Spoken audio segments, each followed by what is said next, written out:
Hello everyone. In this video we will discuss about mechanism of urine formation यानी how does urine formation takes place, किस तरीके से urine का निर्माण होता है, किस तरीके से यूरिन बनती है. This process mainly occurs in 3 steps: ultrafiltration, selective reabsorption and secretion यानी परानिस्यंदीकरण, चयनात्मक पुनर्शोषण और स्रावण.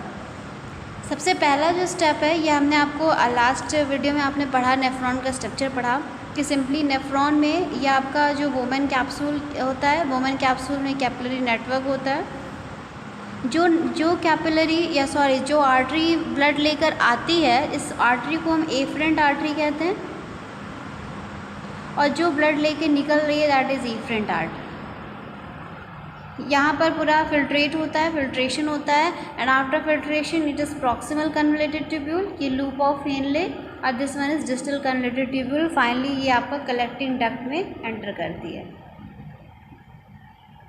Okay, so how does urine formation occur? Simply first step is ultra filtration, यानी पहले फिल्टर होता है. फिल्ट्रेशन में क्या होता है, यहाँ से सपोज आपका ब्लड आया और यहाँ से ब्लड जो है एलिमिनेट हुआ.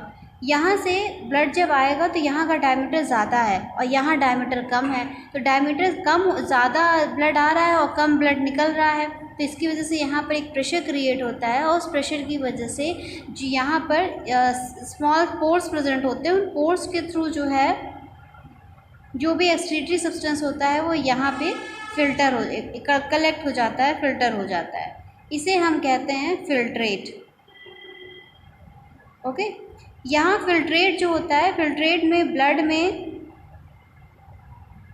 ब्लड से हमारा जो आरबीसीज होती हैं यानी कॉर्पस्कल्स होती हैं, प्रोटीन होती हैं, प्रोटीन्स उसमें एब्सेंट होती हैं.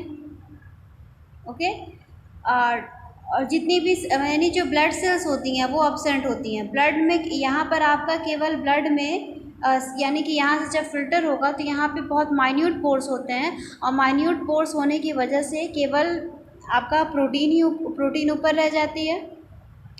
आरबीसीज जो होती हैं वो फिल्टर नहीं हो पाती हैं.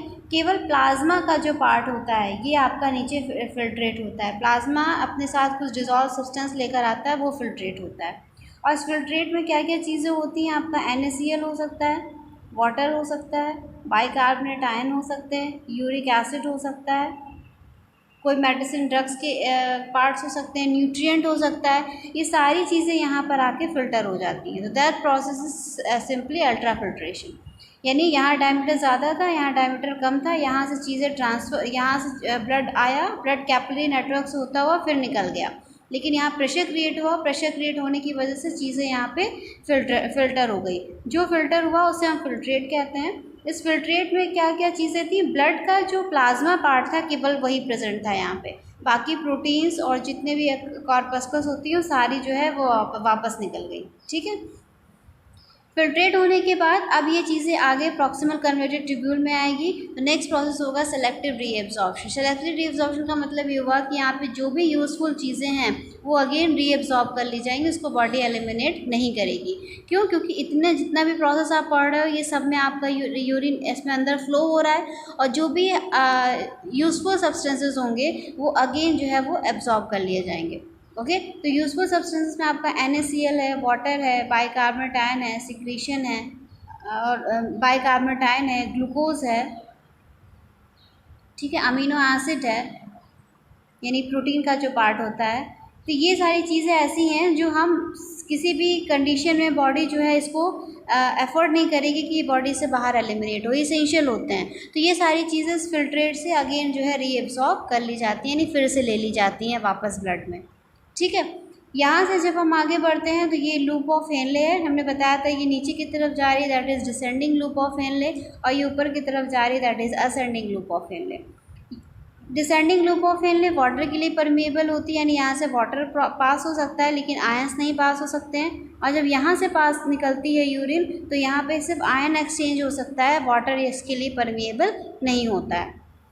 अगेन जब डिस्टल कन्वर्टेड ट्यूब्यूल में पहुँचेंगे तो यहाँ पर भी पोटेशियम हाइड्रोजन आयन वापस अंदर आ जाएंगे. NaCl है, वाटर है, बाइकार्बोनेट आयन है, ये जो है सिंपली बाहर जो है वो एक्सक्रीट कर दिए जाएंगे, जो ब्लड में है सिंपली वापस वो रीएब्सॉर्ब कर लिए जाएंगे. ओके। और फाइनली फिर जो वेस्ट सब्सटेंस होता है, वेस्ट सब्सटेंस के साथ कलेक्टिंग, जो ये आपकी डिस्टल कन्वर्टेड ट्यूब्यूल है, ये आपकी कलेक्टिंग डक्ट में ओपन होती है। कलेक्टिंग डक्ट में यहाँ पर एक हार्मोन वर्क करता है, एडीएच या वैसोप्रेसिन हार्मोन।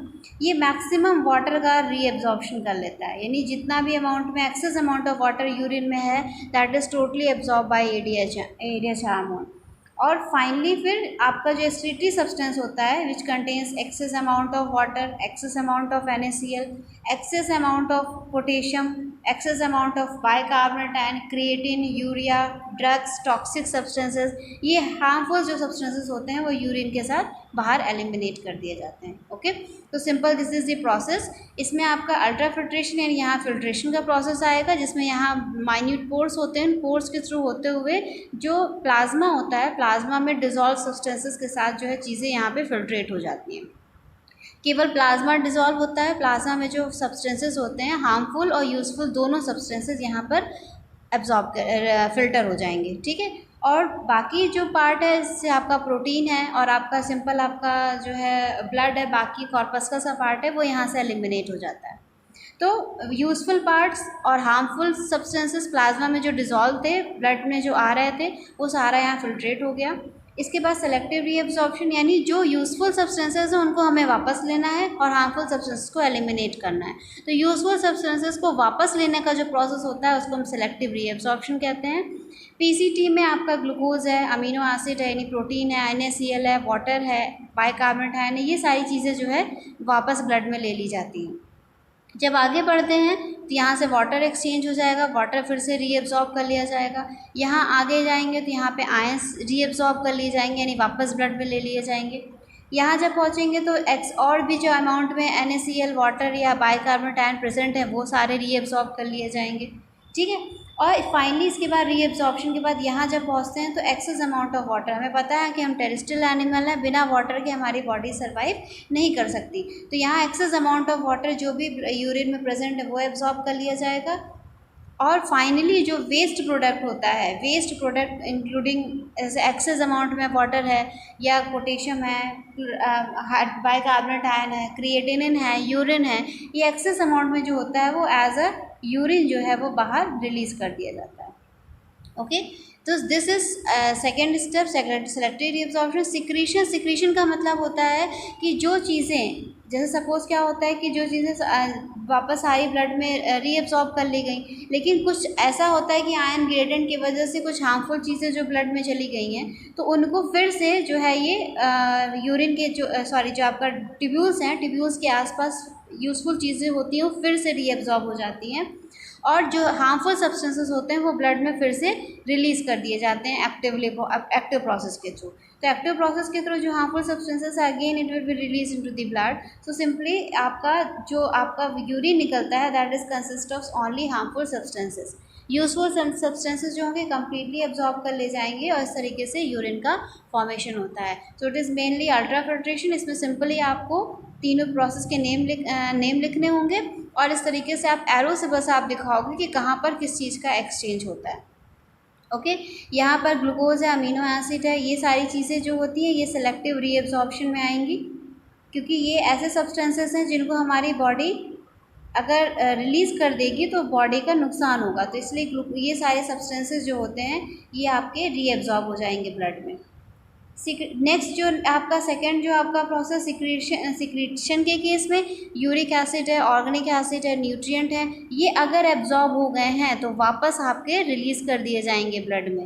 ओके, अगर सपोज़ यहाँ से रीअब्जॉर्प्शन नहीं हो पाया है तो अगेन ये चीज़ें वापस ब्लड में रिलीज़ कर दी जाएंगी। क्यों? क्योंकि ये न्यूट्रिएंट है, हमारे लिए यूज़फुल सब्सटेंसेस हैं। लूप ऑफ हेनले की में एक आर्म जो है वाटर के लिए परमिएबल होगी, यहाँ वाटर एक्सचेंज होगा ओनली, आयंस नहीं होंगे। असेंडिंग लूप ऑफ हेनले केवल आयंस का एक्सचेंज करेगी, वाटर का नहीं करेगी। यहाँ पर भी सिर्फ आपका आयंस में सोडियम क्लोराइड, वाटर और बाइकार्बोनेट आयन का ही एक्सचेंज होता है। यहाँ पर आपका वाटर का mainly exchange water simply reabsorb कर लिया जाता है एडीएच हार्मोन की प्रेजेंस में। अमोनिया, यूरिया कुछ अमाउंट में रीअब्जॉर्ब कर ले जाते हैं और excretory product with some amount of water is released outside the body which is simply known as urine. Okay, so simply this one is the process of mechanism of formation of urine. go through it. If you have any problem, then you can ask me. Thank you, class.